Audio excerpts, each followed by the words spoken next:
जय भोलेनाथ। आप सभी का आपके अपने YouTube चैनल किटकैट स्टोरीज पर हार्दिक स्वागत है। चैत्र मास के कृष्ण पक्ष में पड़ने वाला प्रदोष व्रत इस बार रविवार को है। रविवार का दिन होने के कारण ये रवि प्रदोष व्रत रहेगा। आज की इस वीडियो में आप जानेंगे रवि प्रदोष व्रत की कथा के बारे में। साथ ही आप जानेंगे इस दिन रहने वाले प्रदोष काल यानी कि शुभ मुहूर्त के बारे में।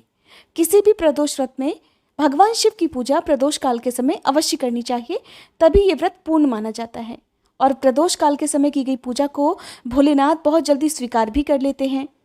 रवि प्रदोष व्रत रखने वाले भक्तों को यदि स्वास्थ्य से संबंधित कोई परेशानी हो या मान सम्मान से संबंधित कोई समस्या हो तो उनकी ये परेशानियां दूर हो जाती हैं। प्रदोष व्रत रखने वाले भक्तों को इस दिन नमक का सेवन नहीं करना चाहिए। हर महीने के कृष्ण पक्ष और शुक्ल पक्ष की त्रयोदशी तिथि को प्रदोष व्रत रखा जाता है। जो लोग भी अपने स्वास्थ्य को लेकर परेशान रहते हों, बीमारी को लेकर परेशान रहते हों, उन्हें जीवन में एक बार रवि प्रदोष व्रत जरूर रखना चाहिए। इस व्रत को रखने से स्वास्थ्य संबंधी परेशानियां दूर हो जाती हैं और मनुष्य निरोगी हो जाता है। इस व्रत को करने से जाने अनजाने में किए गए पापों से मुक्ति मिलती है और अंत में भगवान शिव के धाम में वास मिल जाता है।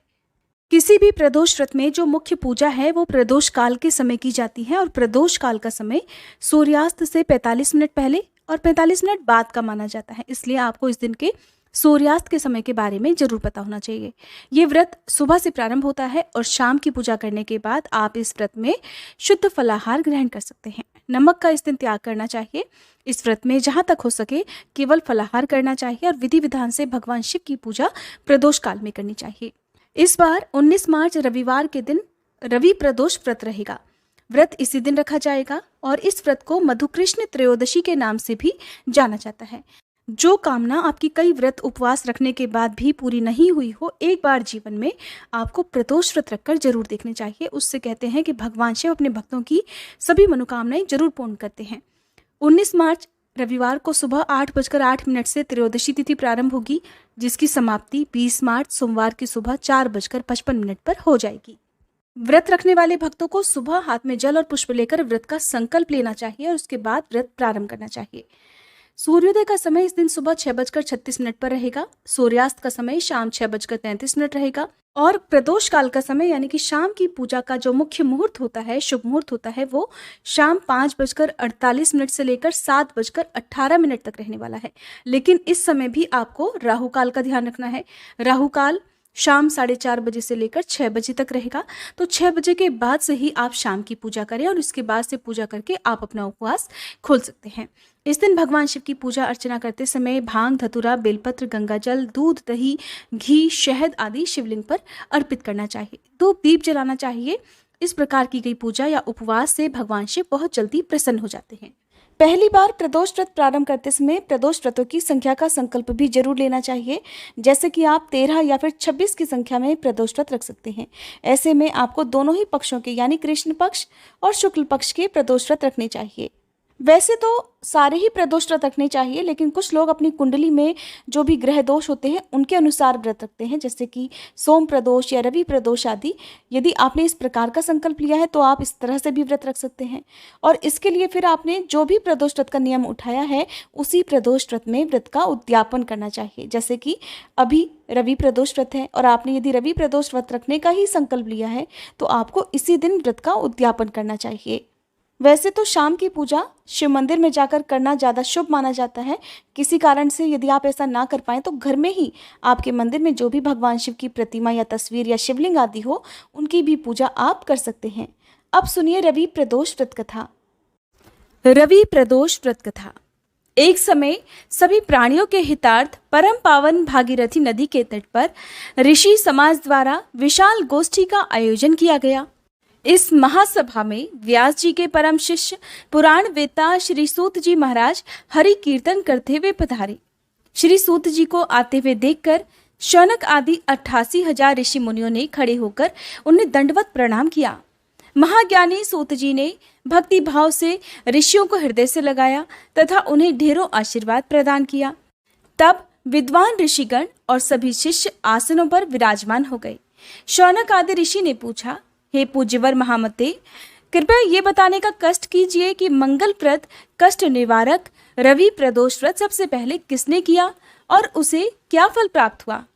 तब श्री सूत जी महाराज इस प्रकार कहने लगे, आप सभी शिव के परम भक्त हैं।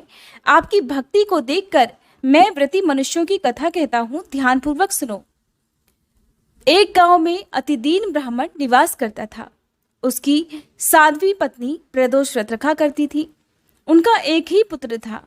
एक समय की बात है, उनका वह पुत्र गंगा स्नान करने के लिए चला गया।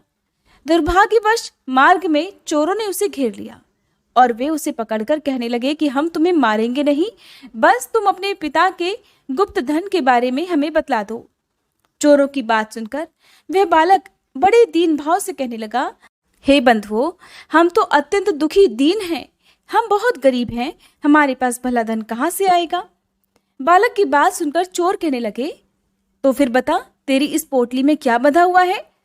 बालक ने चोरों की बात सुनकर बिना डर के कहा कि इसमें तो मेरी माँ ने मेरे लिए रोटियां दी हैं। ये सुनकर चोरों को उस बालक पर दया आ गई।